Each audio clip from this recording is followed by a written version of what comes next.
Ayan, nandito kami ngayon sa office ng main office sa Quezon City. So,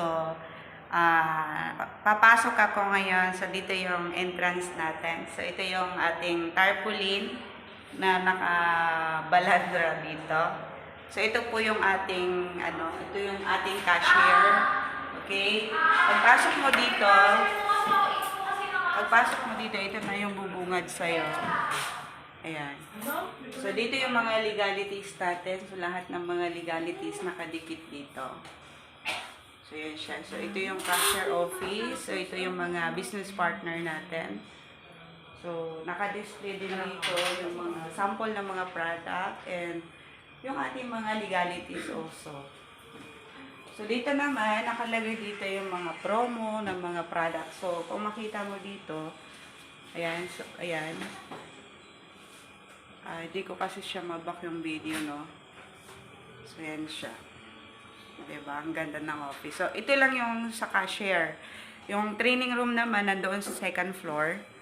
Pagka gusto mo mag-attend ng mga training, pag nandito ka na, so, nandoon sa second floor. Dito naman is nasa third floor na ito. Okay, so, yun siya. Ayan. So, mayroon kami isang business partner dito na isang payment center holder, si Ma'am Mary.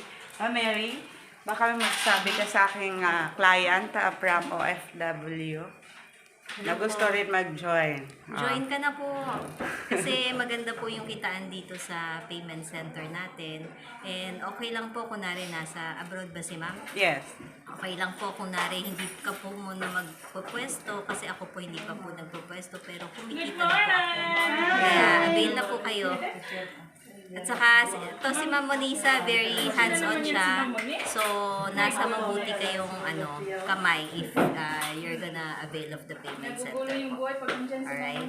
Sige, bye-bye. Thank you, Ma'am Mary. Siya po ay si Ma'am Mary na kung saan payment center holder din po siya. So, ayan, marami na tayong mga business partner dito na, ayan, mag-avail din po yan sila.